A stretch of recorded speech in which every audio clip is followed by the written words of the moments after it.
बलिया संसदीय सीट से बहुजन समाज पार्टी के प्रत्याशी ललन सिंह यादव ने स्थानीय होटल में एक प्रेस वार्ता करते हुए कहा कि बहुजन समाज पार्टी नेताओं को कर दी है पैदा। इस प्रेस वार्ता के दौरान क्या कुछ कहा, सुनिए।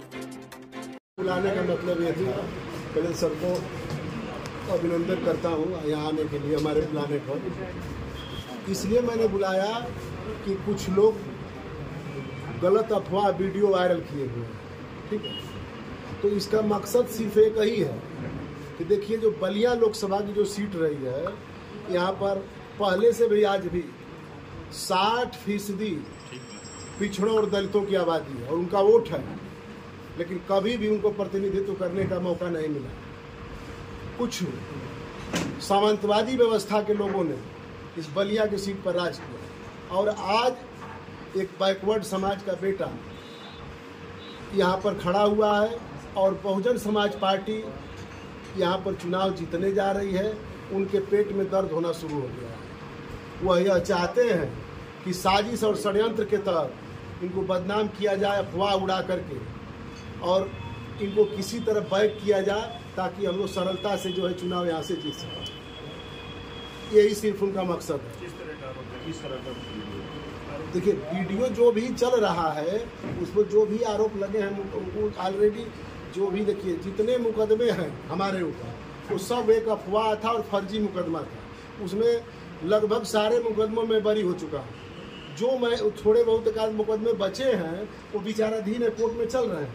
माननीय न्यायालय ने हमको उसमें जमानत दिया, उसमें माननीय न्यायालय ने हमको बरी कर दिया। कितने मुकदमे आपके ऊपर थे और कितने में आप? देखिए, ऐसा है कि कुल टोटल मुकदमे हमको 7-8 मुकदमे हो गए, जिसमें से 4-5 में मैं बरी हूँ और कुछ मुकदमे जो शेष बचे विचाराधीन चल रहे। और मुकदमा कोई नया, मैं पहला नेता तो हूँ नहीं, कोई नया मेरे ऊपर मुकदमा है। बहुत मुकदमे वाले, उसके लिए माननीय न्यायालय बैठा हुआ है, खुद ही न्याय दे रहा है और न्याय देगा। राजनीति से पहले हुए या राजनीति के बाद? देखिए, राजनीति में ऐसा नहीं है, मैं राजनीति में 2010 से हूँ। बताया तो था मैंने, मेरी गाजीपुर में मैंने टिकट में 2012 में टिकट बनाई। तो ये लोग चाहते थे वहाँ से चाहे यहाँ से, कभी भी हमको चाहते थे कि आगे जाए। और आज ये लड़ाई बलिया में हुई है। अब बलिया में इन लोगों को पेट में दर्द होने, जनाधार बढ़ने लगा हमारे आने के बाद। सर, ये सारे मुकदमे आपके नौकरी पीरियड में हुए कि नौकरी छोड़ने के बाद, और नौकरी क्यों छोड़े आप? नहीं, देखिए, नौकरी छोड़ने का मकसद ये था कि हमारा राजनीति में बहुत लगाव था, और नहीं तो वो लोग इस चीज़ को साबित कर दें। मतलबे नहीं है नौकरी, हमने जो भी छोड़ा राजनीति करने के लिए छोड़ा, और मैं कारगिल की लड़ाई लड़ा हूँ। राजनीति से बड़ा तो सेवा धर्म फौज की नौकरी थी। तो सेवा किया तो भाई ना, कारगिल की लड़ाई लड़ा, इससे बड़ी सेवा क्या हो सकती है? उसमें हमको चोटें लगी हैं पैर में, लड़ाई तो लड़ा, उससे बड़ी सेवा क्या हो सकती है? ये मुकदमे जो हुए हैं आपके राजनीति में आने के बाद हुए हैं कि राजनीति में तो पहले हुए? ये सब आने के बाद हुए। सब आने के बाद? हाँ, जितने भी मुकदमे हैं, मतलब कि 2000, ये जान लीजिए कि 10 के बाद हुए। तो ये कौन लोग हैं जो आपको साजिश के तहत? देखिए, अब जो लोग थे पहले मुकदमे किए, फर्जी मुकदमे थे, मैं बरी हो गया, ठीक है। तो आज जो इस चीज़ को उड़ा रहे हैं बलिया आने के बाद, तो यह पता है कि भाई एक दलित बैकवर्ड का लड़का चुनाव लड़ने जा रहा है और उसका जनाधार बढ़ रहा है। चुनाव वो लोग हारने जा रहे हैं।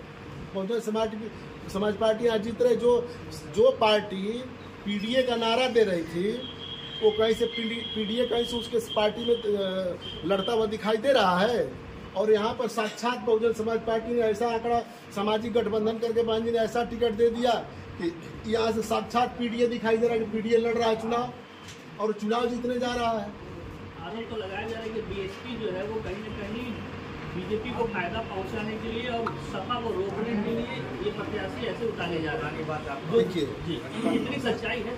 देखिए, बात ऐसी है कि समाजवादी पार्टी खुद ही भारतीय जनता पार्टी की बी टीम, ठीक है।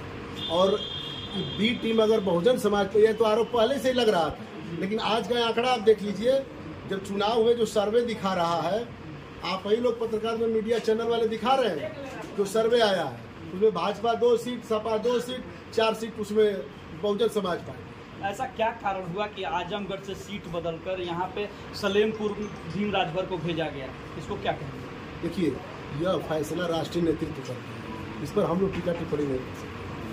जो भी सीटें बंटवारा होती हैं, हमारा राष्ट्रीय नेतृत्व बैठा पार्टी का, वो फैसला करता है। एक तरफ से कहा जा रहा है कि सपा से यहाँ रामाशंकर विद्यार्थी लड़ रहे हैं, इसलिए उनको वोट काटने के लिए यहाँ भीम राजभर को उतारा गया। अच्छा, ये बताइए, हर पार्टी किसको लड़ाना है वो पार्टी नेतृत्व तय करता है, और जो उसको सूटेबल लगता है पार्टी नेतृत्व को तय करती है, वो लड़ता है। यहाँ से लगा कि एक बैकवर्ड के लड़के को लड़ाया जाए, ठीक है। और सुनिए, हम लोग तो सामान्य परिवार से और एक पिछड़े समाज के लड़के हैं और चुनाव लड़ने आए हैं। लग रहा है कि इनकी ज़मीन खिसक रही है, किसी की विरासत खसक रही है, और कोई इसमें आरएसएस का एजेंट है, कुछ उनका खसक रहा है। जो पार्टी आज तक मतलब पीडीए का नारा दे रही थी, और उनके सामने पीडीए का असली पीडीए खड़ा है, तो धरातल तो खिसक रहा है।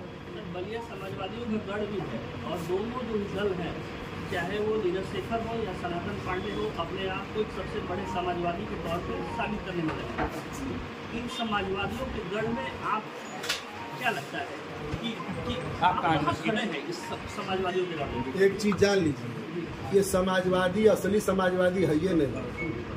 समाजवादी कहाँ है? वो तो समाजवादी का वो चोला पहने हैं, ठीक है, और चोला पहन करके रंग करके अपने को चोला पहन करके घूम रहे हैं लोगों के बीच में। असली पीडीए और असली पिछड़े का बेटा, और जहाँ पर 60% जिसका वोट है, वो आज तक उसको प्रतिनिधित्व करने का मौका नहीं मिला। और वो लग रहा है कि 2024 में बहुजन समाज पार्टी के कैंडिडेट लल्लन यादव को मौका मिलने जा रहा है, पिछड़े के बेटे को।